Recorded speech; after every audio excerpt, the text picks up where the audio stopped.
Hello and welcome to Empowered the Podcast. I am your host, Linda Brand. I am a certified life coach. I'm a mom, a dog mom, and someone who overcame a lot of challenges in my life. I've been on the journey a long time, and I created this podcast so I could help as many people as I can.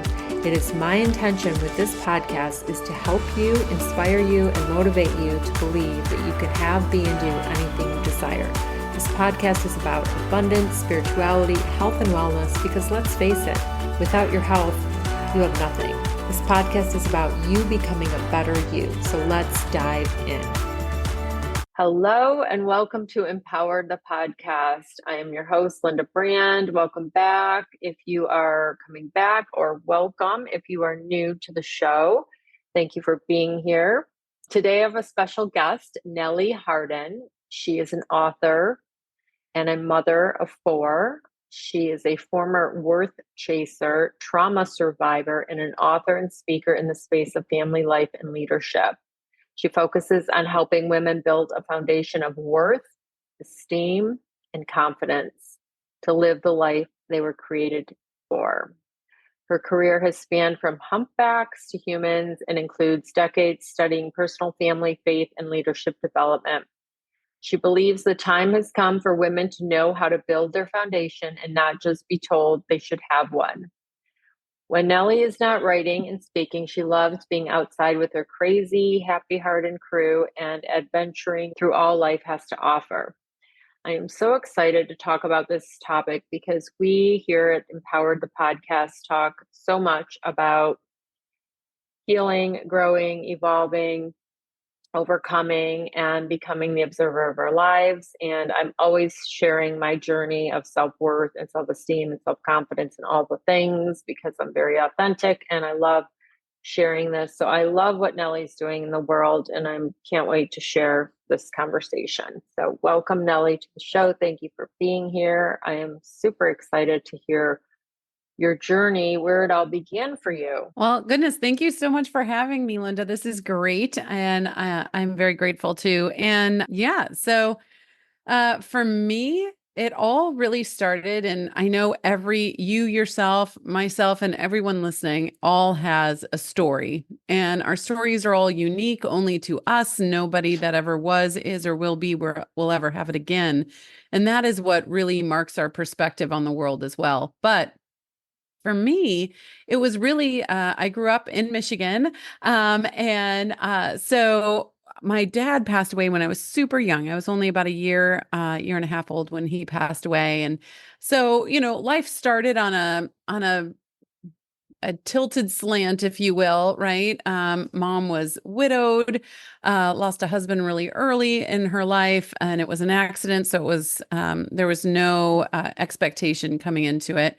And then, she had a baby, but she started dating again and got remarried when I was 8.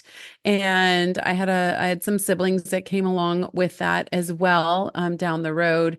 So I left home at 17, graduated early, left home. And so my childhood, I wouldn't say was bad by any measure, but it was definitely unconventional. And it had a lot of traumas in it that were very unresolved. And I wouldn't have been able to tell you back then, before all of my teachings and career in my careers in biology and psychology. But before that, when I was dropped off at school, I didn't know what I didn't know, right? I didn't know that I didn't have a foundation within myself of worth, esteem, and confidence.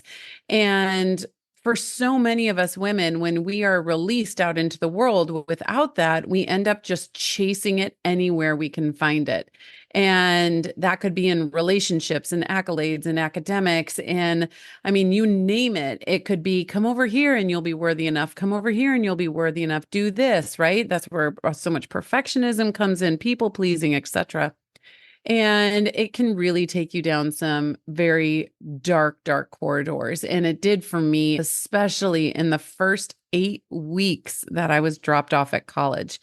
In that first 8 weeks I was dropped off at college, I really lost any identity I might have thought that I had. There was deep traumas, deep wounds that were there. And I was just wandering at that point. And it took me a good 16 years to get to the point of understanding the trauma and more Mhm. so understanding that it didn't have to define me. And it's taken 12 years since then in order to really dive into the healing process. But within that time, I was blessed with four daughters within 4 years of each other along the way. So here I am, a mom myself, and I was very much entrenched in a first denial and then healing, cycle of my own. And then I'm looking at these four young women who were, four, two, my middle ones are twins. So, four, two, two, and newborn.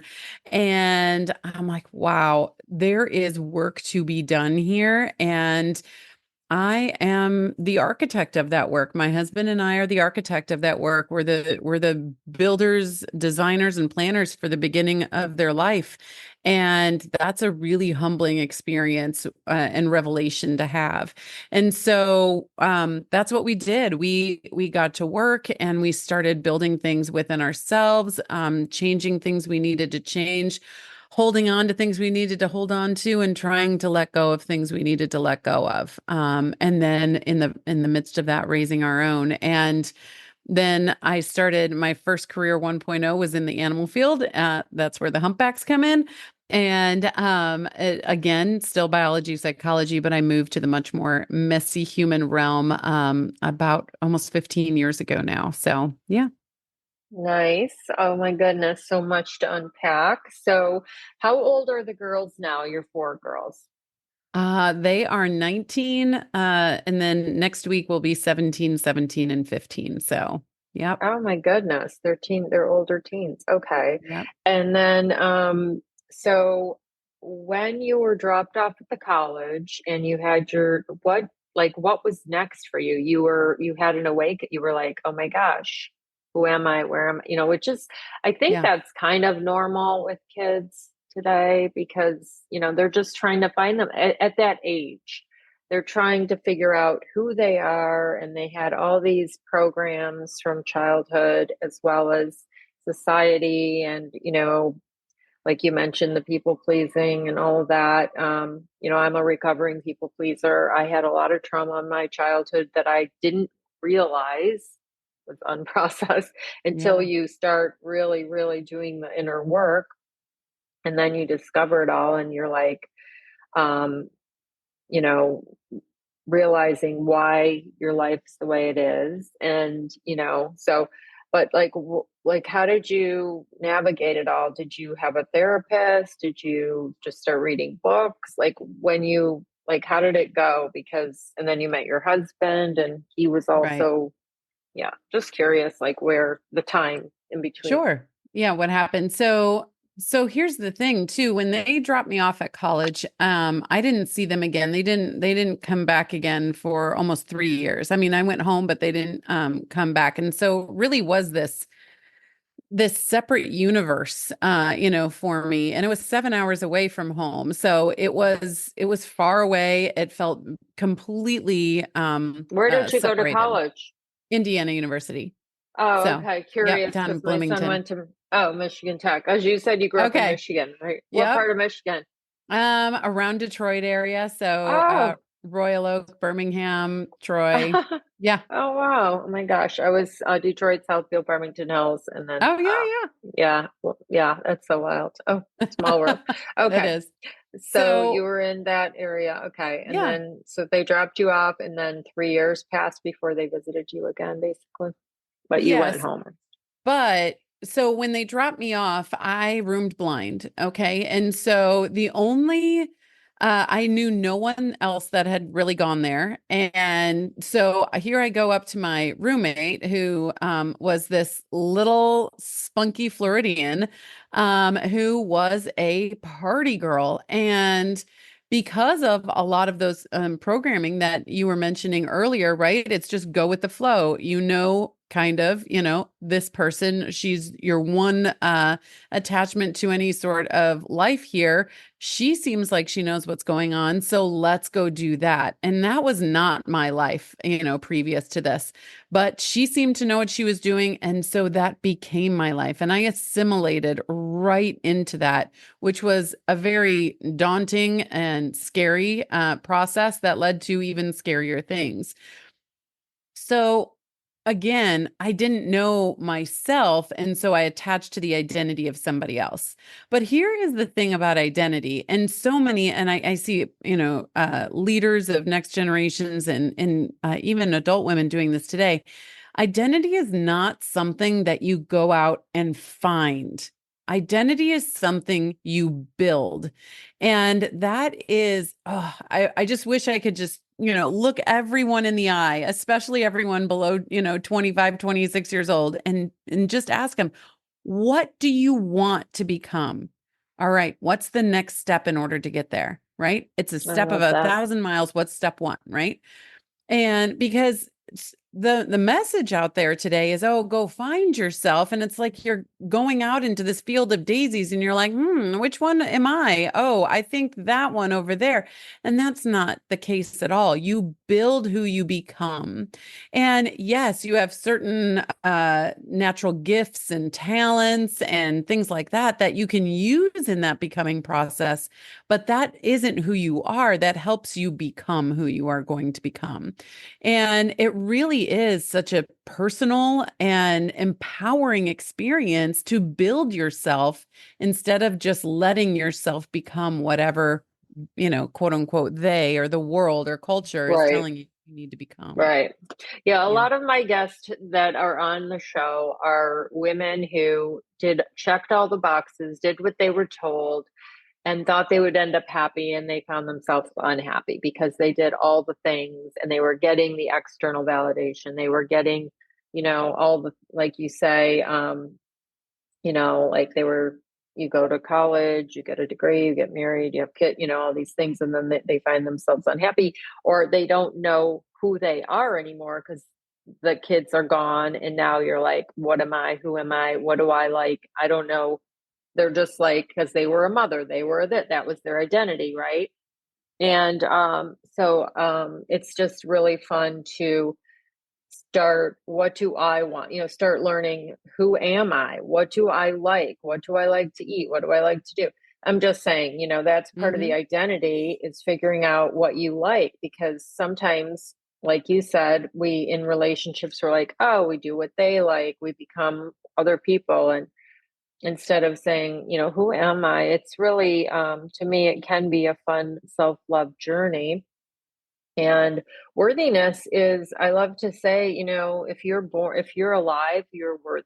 If you Yeah. are, if you're breathing, you're worthy. So I didn't have that belief. I wasn't taught that. So I was always low self-worth and low self-esteem. And my father was not around a lot at all through my upbringing. So I totally can relate. I mean, he was alive, but he, wasn't a strong father, and he worked a lot, and he, I got in a lot of trouble. It's a whole story, and, changed my whole life. And, but, so so I don't know if you want to share. It sounded like you got involved with this partying roommate and things Mm-hmm. went dark. So that was more trauma for you, Right. right? Yeah.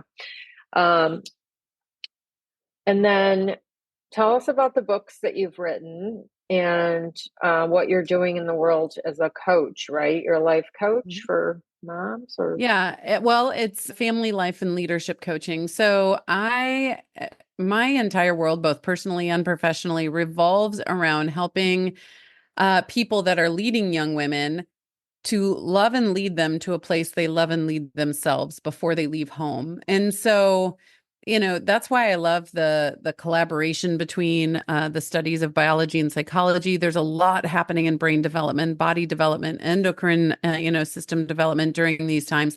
But how does that relate to the psychology and how these young women are relating to the world, how they're teaching, how they're learning, and what they're doing in the day to day, right? And so people say there's no manual on, parenting, which isn't true. There's a lot of, I mean, there's thousands of books out there on parenting, but there's not anything out there to say, how do you raise your child or the child that you are leading, or even frankly, yourself, right? You know, I work on two poles, right, with women that are trying to build this in their adulthood that didn't have a chance to build it in their childhood or had it wiped away by trauma. And then also with people that are leading the next generation of young women to build it in childhood. Because, I mean, building your worth, esteem, and confidence is much easier to do in that first, 18 years, maybe up to about 25, 26, Of course. depending on Mhm. the malleability Mhm. of that frontal lobe. It's definitely easier to do it during that time while those tracks are being laid, those connections are being made, but it's not impossible to do it later. And I'm living proof of this. It seems as though, you are as well. And so, but how do we do this? Because we've all heard the term, oh, get back to your roots, go to your foundation, and these things. Well, that's all good and nice, but what does that actually mean? And if I don't have it, how in the world do I build this thing? So Right. let's just pick apart worth for a second. So your self-worth is really built on five pillars of, am I seen? Am I heard? Am I loved? Do I belong? And do I have a purpose? And so Mm. feeding these five hungers of your need is what your worth is made out of. And when you're growing up, your parents as the architects of the beginning of your life feed that until you learn how to feed yourself and you learn how to feed it on a spiritual level, even, right? The spiritual self and then world. But we, as we're raising them, we need to be able to fill these things. And as women, we need to be able to fill them too. Because so many times we get frazzled, we're sad, we're even depressed, maybe. Anxiety is running amok in our lives. We feel like we don't have anything to, I call it the buoy principle. Like I'm floating out in the middle of the ocean. I don't have anything to grab onto, right? A lot of people can feel that way after their kids move out, like you talked about, empty nesting and things like that. But how am I actually being seen right now? How am I being heard, right? Is my spouse hearing me? Are they seeing me? Groups I'm involved in, hobbies I'm involved in, any sort of, church groups or anything that work, whatever that is. But am I being seen, heard, loved, belong, and have a purpose?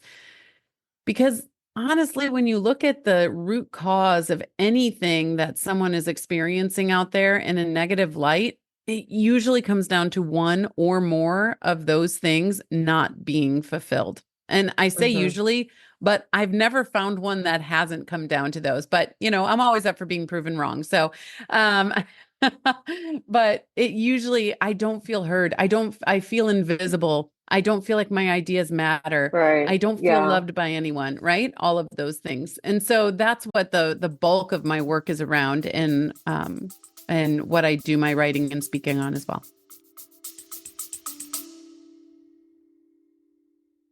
I want to remind you of my free vision workshop, which is held every single month live. You can check the show notes to find out when the next one is held. You will learn 3 key secrets to achieving success in your life. I also have a pre-recorded webinar. You can choose that as well. As a dream builder coach, it's my job to help you achieve your dream. So do yourself a favor and grab a spot in the next free workshop. You'll thank me later.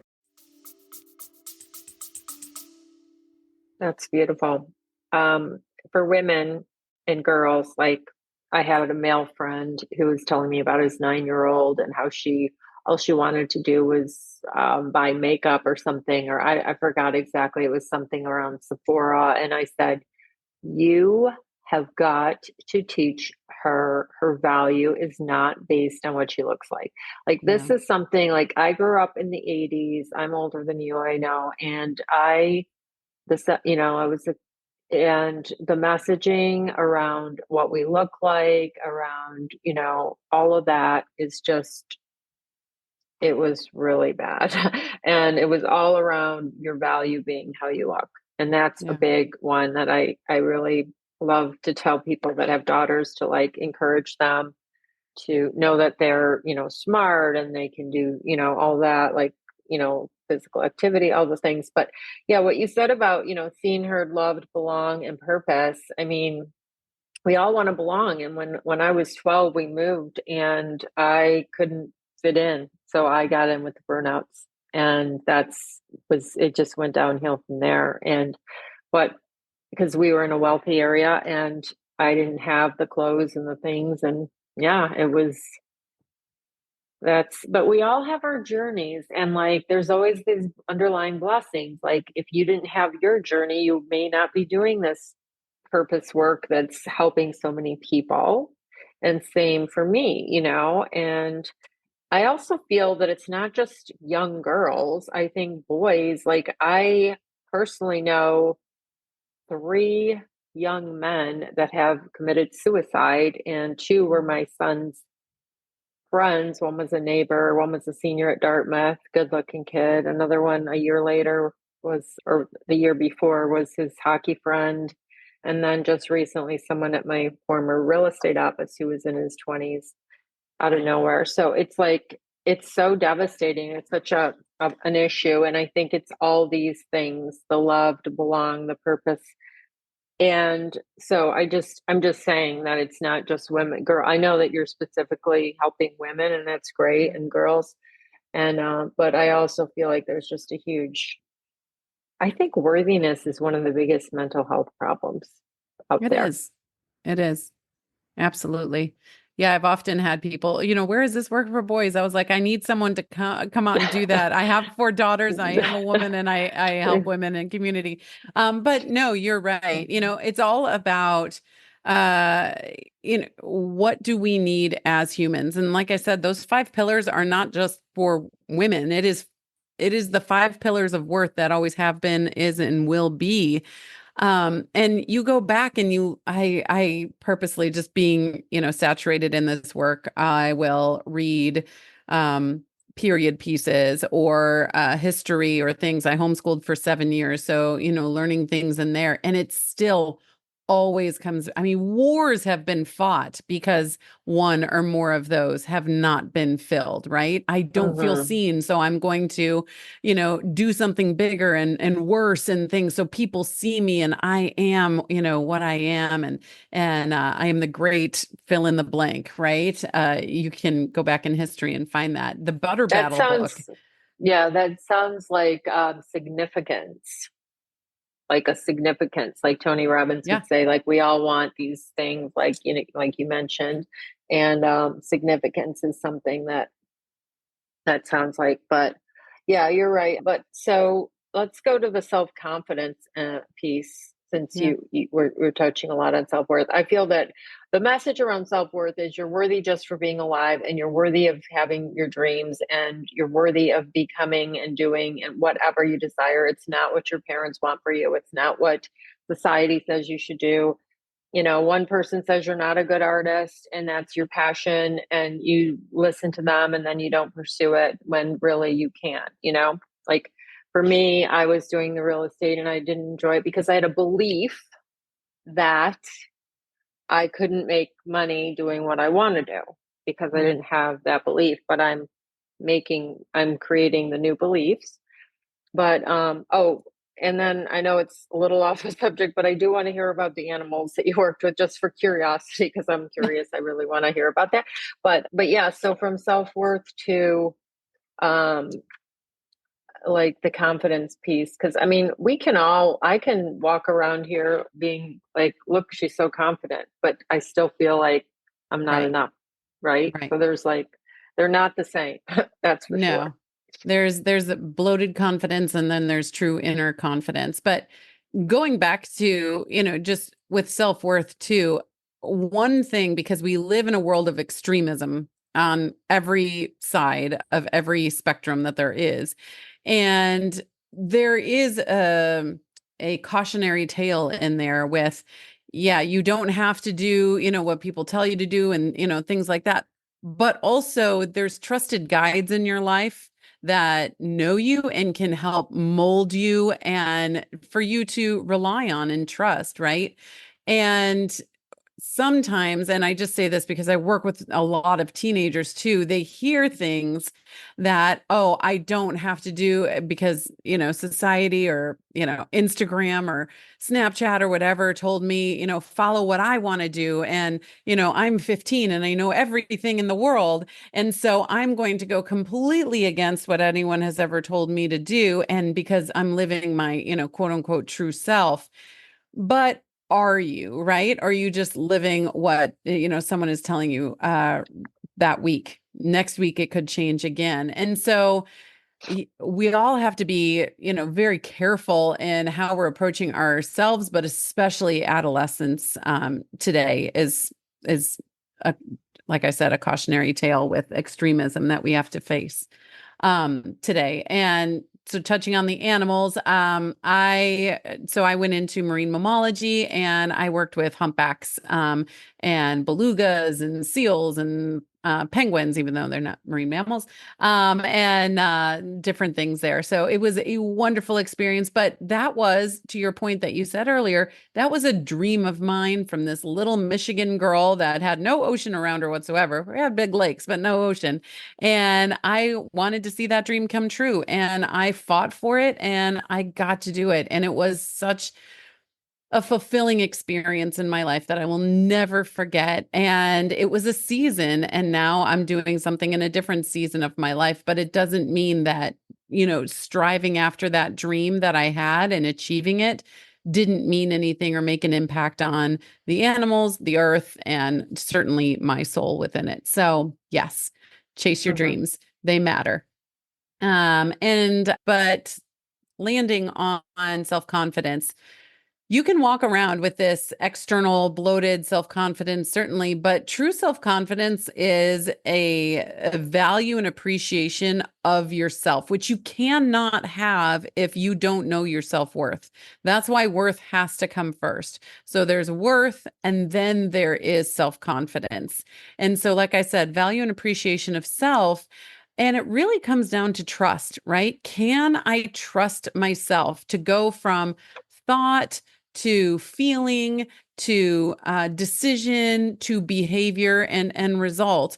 Can I trust myself to go on that process? Who am I consulting, right? Trust wise on the outside. Because let me tell you, if you consult yourself on, okay, I'm having this thought. Is this something that I actually want to invest my time and energy into developing feelings about? Because there is a stop point between those that you have in there. We normally just glaze over it, but there is a stop point between thought and feeling. You can just have a thought come in and say, nope, it's just going out. Those are intrusive thoughts. We all have them. And, I hear people talk about, oh, I have intrusive thoughts. There's something wrong with me. No, No, every yeah, single person has intrusive thoughts. Those right, random, right. crazy thoughts that come into your mind. There's nothing wrong with you. And we just let go of them, right? Oh, well, that's entertaining and weird. See you later, right? And it can go along. But that stop point between, I have this thought, should I invest time and energy and feeling into this? That's really where you want to reach out to a third party, not yourself. Because if you ask yourself, you are not a trustworthy source in that, right? You are, oh, what's the word? Um, Jaded, or you have affinities towards something. If I might want that, right? You want to reach out to a trusted source. And this doesn't necessarily mean actually physically reaching out. I work with people that source is a superhero, right? Wonder Woman, maybe. It might be a dad or a mom. I know I trust them. What would they say that I should do here? Or it could be, Christ, if you're a Christian. It could be so many things, and adults and kids. You want that third party that I'm going to reach out to that is going to say, okay, is this something I should, put some emphasis on and keep going in my thought cycle with? No, throw it out. Yes. Do Okay, you let's spend a teach, little bit more time yeah, here. do you teach the young people to journal? Because Oh, journaling is yeah. such a powerful, yeah, it's such a powerful way to get thoughts out of your head and onto the paper, and it just literally gets it out of your head. But I study, so I follow Gabby Bernstein. Are you familiar with her? Yeah. She's written many books. So she has a practice where, you notice the thought and you thank yourself for having, or you forgive yourself for having the thought and you choose a better feeling thought. And that's just a thing. But you can also there's friends that will be like, you have a thought and just because that's like a default, we have these default programs where a lot of us like negativity. I grew up in a house with criticism and negativity. And so that's a program where I had been listening to Tony Robbins and Brian Tracy for 30 years in my car because I knew I was in sales and I needed to have more positivity. But I've hired energy healers and all kinds of things since I've been in Florida. But ultimately, two things I wanted to say was on the thoughts, like we get to choose our thoughts like we choose our clothing in the morning. When we raise our consciousness and awareness and become the observer of our lives and notice the thoughts, like you said, oh, what's that thought? Yuck, I don't like it. Let me choose something, even some say have a word negative, like negative, cancel. But and then I was just going to say that in my understanding and experience, confidence comes from actions, taking action. So starting a podcast, like somebody's afraid, and then once they start doing it, they're like, oh, they feel so good.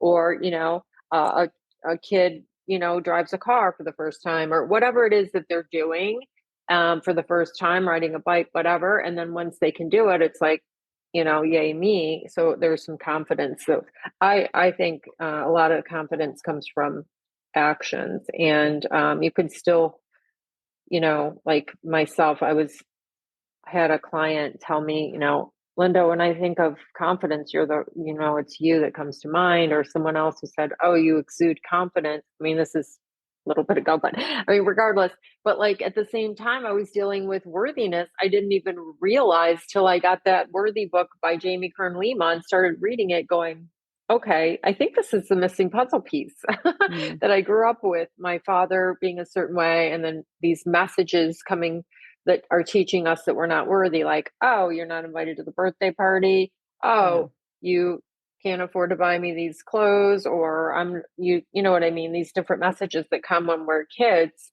especially when we're 0 to 7 and we have the recorder and we're not conscious. We are recorders, we are sponges, and we're getting these messages without being able to, consciously know that it's not about me. Like mom's just busy. She can't play with me or whatever.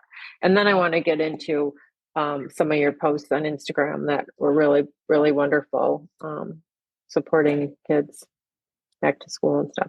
But anything you want to share on all the things I just said?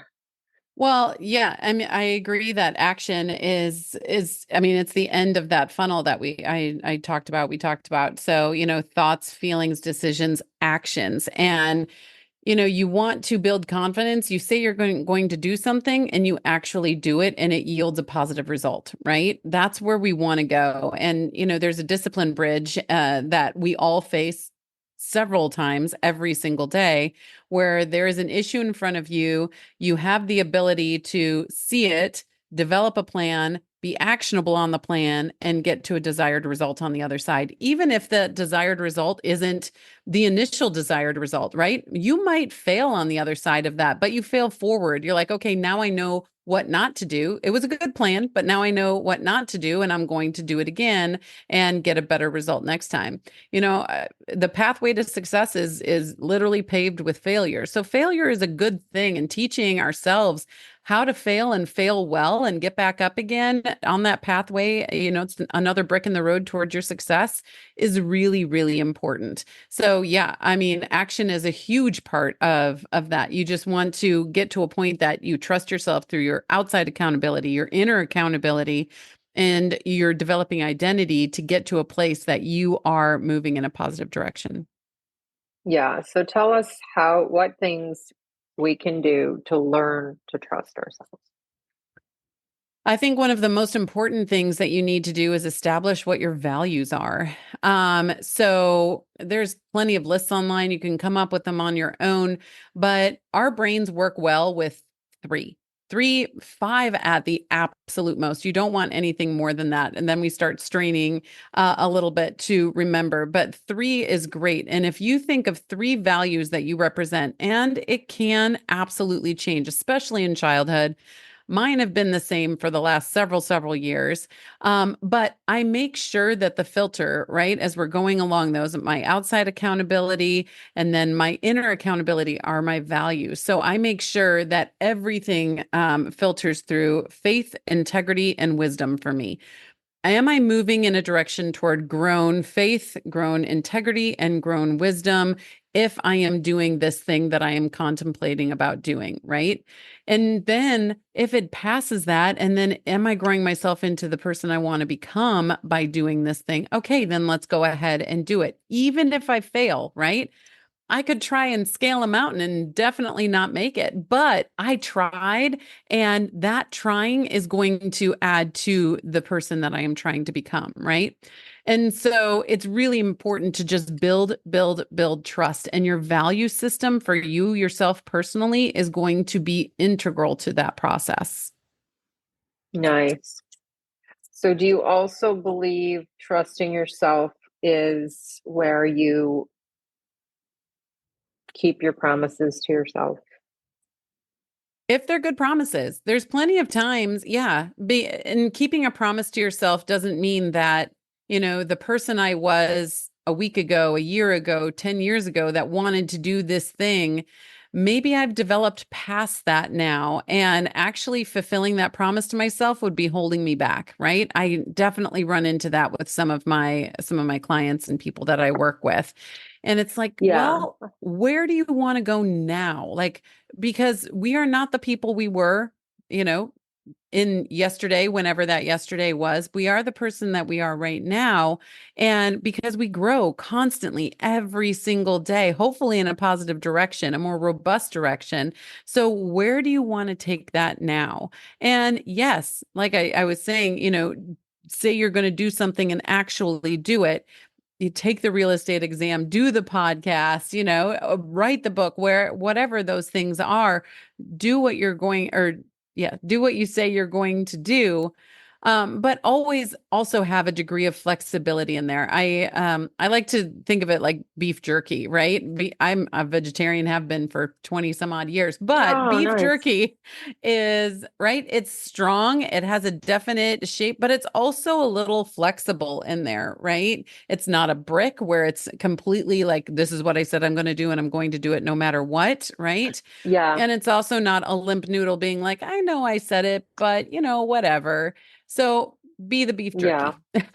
Yeah. And I mean, not exactly on like the huge things, but like on a daily basis. Like, I said, I'm not going to eat for the rest of the day, but then you ate. Or I Mm, said, I'm going to, stay off my phone until tomorrow. And then you touch your phone when you weren't going to, or whatever. right. Like, did those small actions, are those ways of, I'm just asking, in your Yeah, opinion? absolutely. I would, especially because it's in the now, right? Oh, I said I wasn't going to do this and I did do it. But more than that, you want to explore why you did it or why you want to do it so badly. And it will usually come back to those 5 pillars of worth that we talked about. So then what is the desired Mm. outcome, right? So the desired outcome of you getting on your phone is probably, I want to numb my brain if you want to play a game or do something like that. Well, why do I feel so much that I have to numb right now? What is a healthier way I can do that? Maybe take a walk, right? Maybe do some Mm-hmm, mm-hmm, meditation, maybe journal. Or is it, I want to get on social media so I feel like I'm a part of something. I feel like I mm, belong to something, even though no one sees me out there, right? So, what is a healthier way that you can do that? Maybe there's a once a week club that you can join and you can actually start to belong to something, right?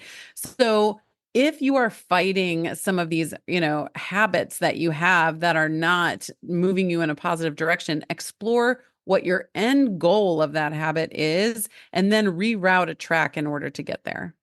mm-hmm, mm-hmm. I have to touch on something you said about failure. It's so true that, like, because I'm newly certified dream builder coach with the Brave Thinking Institute, and literally prerequisites for success in your life is fear and failure. Like you're going to feel those, you're going to have failure. Like you study like Oprah and all these, Starbucks, all these people, like they failed, they were rejected multiple times. So it's just, you're right about the failure. So, and we can't take it personal. It's just part of the thing.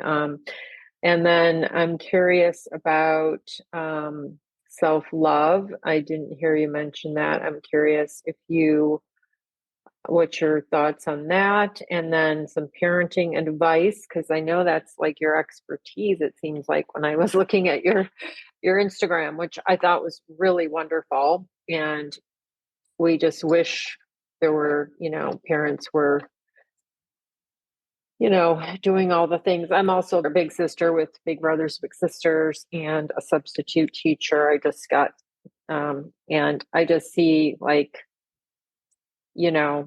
the lack of parenting that is happening out there, and it's sad. But I was one of them. I realized I'm starting to write a book. And when I thought of my first childhood memory, it was when I was 4 and I was attacked by a cat. And I'm like, why was I by myself? When I was 4, and then in the street. And then when the next memory was at age 5, being locked out of the house in the pouring rain, banging on the door, crying. And I thought, those are interesting first memories of childhood.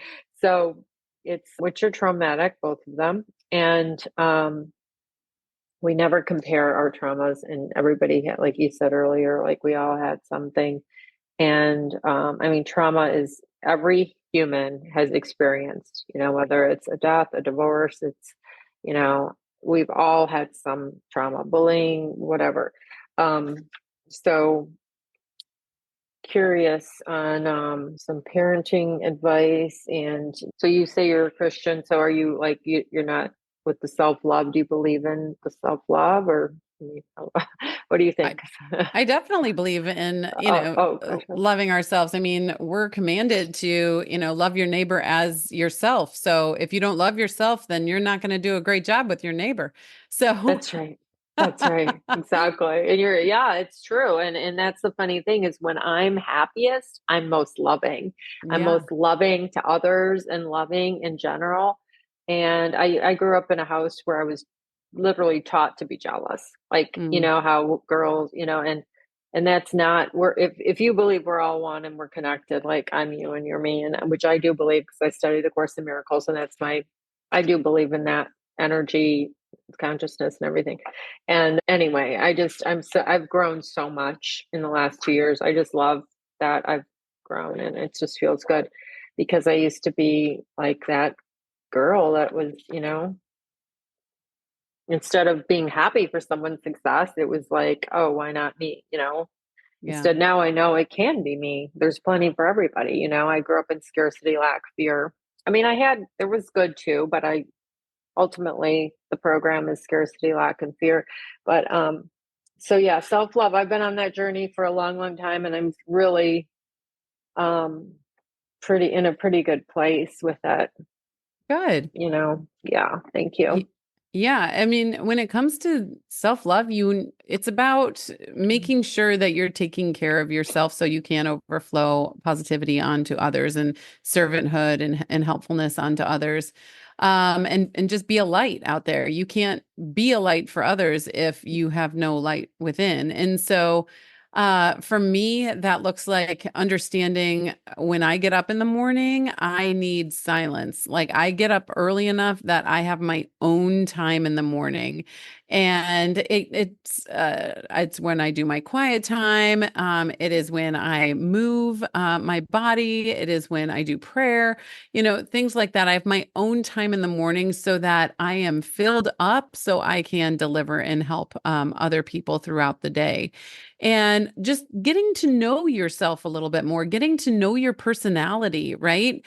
I remember when I very first started learning about my personality, and I've done several of them, but just the Myers-Briggs one, right? So me personally, I'm an INFJ, which happens to be the most rare in the world. But that gave me comfort knowing, that's why it's been difficult for me sometimes because I am a very introspective person. I am not a let's talk about the weather and, landscaping, type of person when I get together with people. I want to really get down to topics that matter. And that's not everybody. In fact, it's not most people. And so it helped me understand a little bit more about myself and give myself a lot more grace during that and be like, it isn't because I'm unlikable, so to speak. It's just my personality and the way that I am is rare. And there's no personality test that's out there that's going to tell you exactly who you are because we're all created individuals. But it can give you a little bit of insight into understanding yourself a little bit more. The way you take in information is how you learn. The way you put out information is how you teach. And there's a language for both of those. And getting to know those, and if you're a parent or a leader, then getting to know those for the people that you lead is really important for cohesiveness and how you relate and work with one another as well. But first, yourself. That's amazing. Yeah, 100%. Um, Getting to know yourself is so key. And honestly, it can be fun. When you are single and you take yourself on dates and I tell people like I enjoy my own company. I have a membership now, and I was telling who I am and my backstory and the whole thing. And then I was telling them like I learned to love my own company. And people think I'm weird here at my apartment because, they don't see a lot of people, and it's like the dog and me, and like we go to the park, and, I love my life. I like how I live my life. I don't drink, I don't engage, and I don't go to bars, so it's interesting. And I'm in this Sarasota sisterhood on Facebook, and this woman wanted to meet for happy hour, and I kind of let her know I don't really drink, but I'll go and have my sparkling water, blah, blah, blah. And she's like, oh, why don't you drink? Why don't you? While we're there, like it's so funny, society, and just how, the normal, it's just interesting. Yep. But I love that you're vegetarian. I was vegetarian for 3 years. I'm pescatarian at the moment, and it's beautiful. It's because you're animal, is it mostly that, like animal rights or like So ethical? yeah. Well, I became a vegetarian in 1996. So, not even this millennium. Wow. But Yeah. so it was a Yeah. long time ago, but it's definitely started. I was taking a course in college on animal rights, and I had been thinking about it for a while, and that just really threw me over the edge.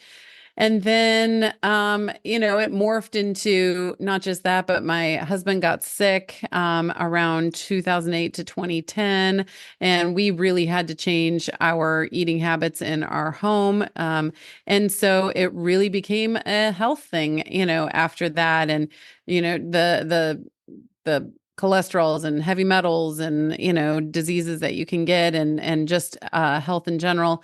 And then later on, as I was because we didn't become Christians till our 30s, and so and we both grew up in secular homes. But when I started going down that route, it was like, well, that's how we were first created, for myself and what we believe, and how we were first created, and that's how we were made perfect. So why would I do something that my body wasn't initially anyway intended for? And Mhm. and I know it says, down the line in the Bible that you can eat animals, whatever, but I don't know, it's been going on since 1996, and all the things just point me in this direction, so I just keep going. I love that. No, I was vegan before. I mean, I play around, but it's the physical body that needs certain things. Do you do like some of the fake, like the proteins, like powders and stuff? I don't do those all that much. There's definitely been seasons that I Mm. have, but in the beginning, I mean, I was in college, so I was like the worst kind of vegetarian. I was like, oh, I'm a vegetarian, so I just eat French fries, like And really pizza, it was, yeah, right. yeah, French fries, exactly. salad. Yeah, And yeah. so, yeah, I became pretty much a cheeseitarian for a while, and I was a vegan for the first 3 years. So I did the fake, cheese, and then I got real cheese one day, and I was like, whoa, I'm not going back. So, anyway, Yeah, yeah, yeah, it yeah. became an addictive nature. Yeah, that's You know what I noticed though? My consciousness is it raises my consciousness and I feel better energetically and spiritually not consuming animals. Yeah. Yeah. Just saying, just for my Yeah. personal.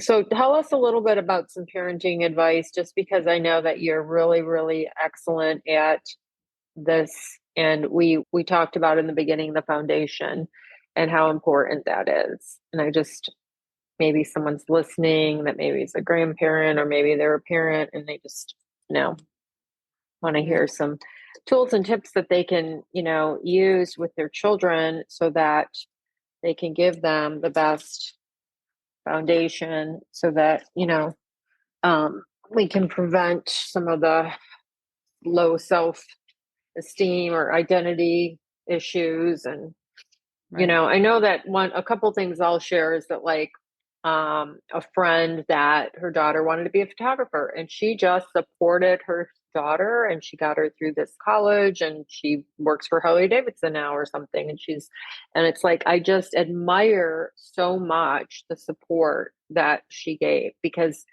there are parents that would be like, oh no, you don't make any money doing that, so you have to do this. And I mean, I'm not saying that that's wrong, because when you have parents, they're your parents, but once you're an adult, it's your decision to do what you want with your life. You mentioned nutrition and sleep and different things. I was on your Instagram, giving your kids grace, which is Mhm. huge. Like, I just want to say, even with animals, my dog, I'm really amazing with animals. I've had dogs for 30 plus years, but he's my true rescue. But I tell people, like, when your dog's barking and they're like, ah, I'm like, as soon as the dog stops barking, you need to praise the dog for being good, not barking.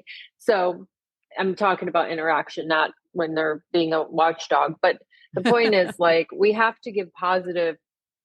I think the kids do not get enough positive recognition. That's why sometimes they act out, because, oh, I get attention when I act out. So now I hear this all the time. Oh, well, that was the only way I got attention, was being bad. So Yep. I was bad.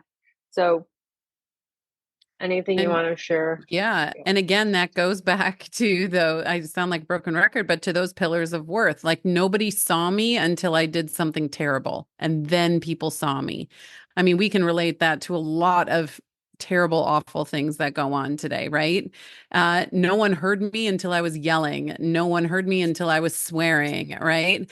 I didn't feel like I belonged anywhere. So I just decided that no one can belong anywhere. And I started hurting myself or others, right? There's so many things out there. But as a parent today, and I'm parenting 4 adolescents right now. So I am, deep in it along with anyone that's listening, and I'm also a youth leader and work in the community and am a leader of other children as well outside of my own.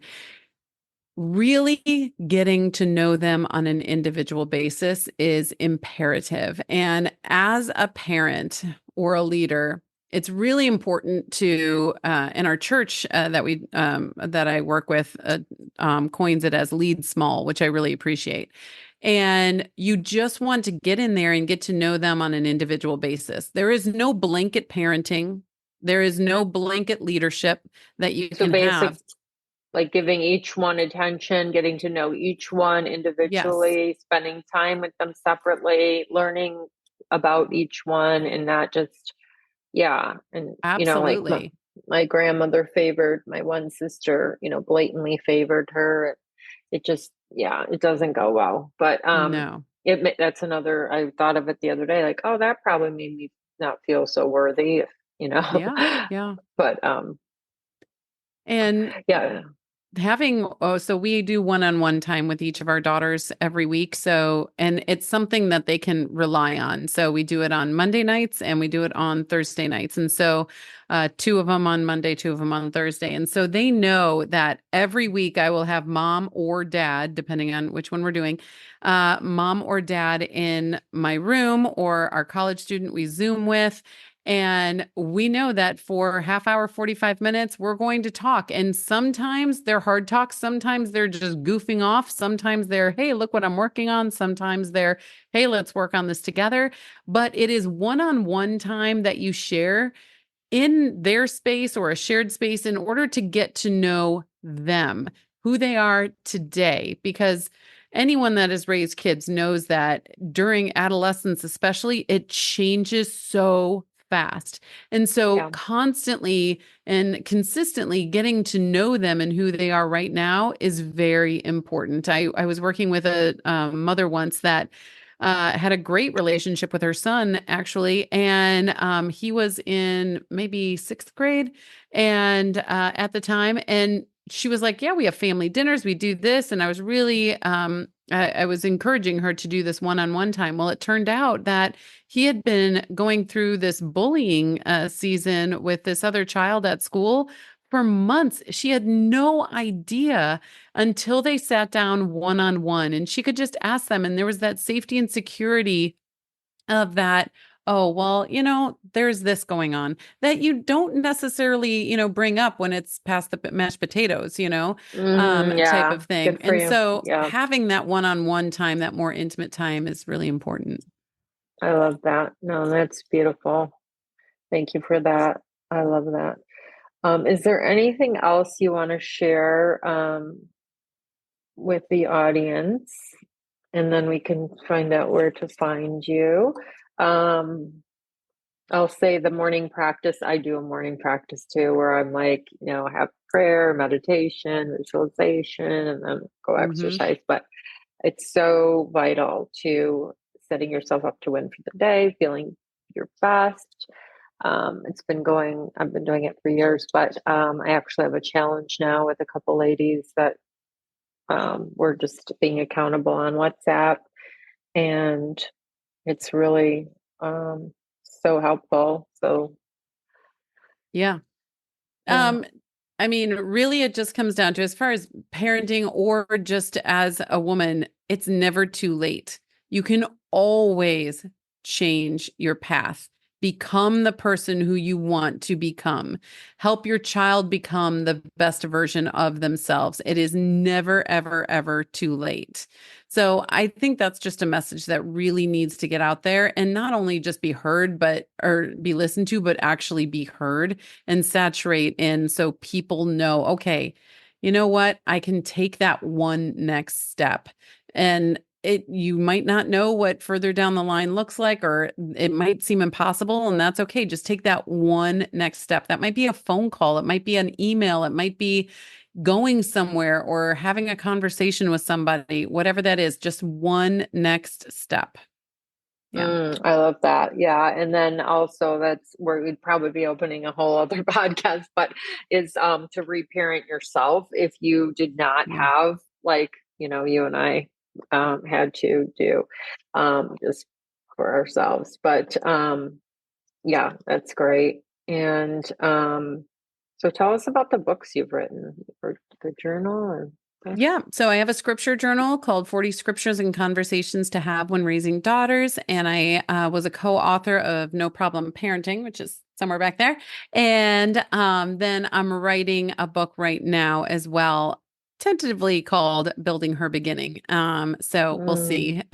But I have a lot down the pipeline that I just need to get on and write. But this one is the first solo one that I'll be writing. beautiful, beautiful. And then where can people find you? Yeah, everything can be found on nellieharden.com. I like to keep it simple. All of our social communities are on there. So Instagram, Facebook, YouTube, all that you can find on there. And there's great downloads, great resources, and just become a part of the community. There's a prompt at the top of every page so that I can see you in your inbox every week. What is the six? Is it 6870? What is 6570. So that is how six? many days are in 18 years. And so it really is about showing up intentionally and using each one of those days, not for perfection at all, but just using the lessons of each day in order to help your child and yourself become the person you can become. Beautiful. That's your membership 6570 or your Facebook group. That's my Facebook community. Yep. It's called Family Architects, and it's about the 6570 journey. Yeah. I love it. So good. Well, thank you so much, Nellie, for being here and sharing your wisdom and your expertise and your heart. And all of the things. We really appreciate it. I loved talking with you. Thank you so much for having me. It's been a great conversation. Yes, you're welcome. Thank you so much for listening to today's episode. I know you have so many choices of things to listen to. I hope it was valuable to you and you enjoyed it. If it was, please share with someone you think would benefit from listening to it. Also, subscribe so you know when the next episode is. I would love a review. It would mean so much to me to grow this audience and help as many people as possible. So have a wonderful day and live empowered. Till next time, take care.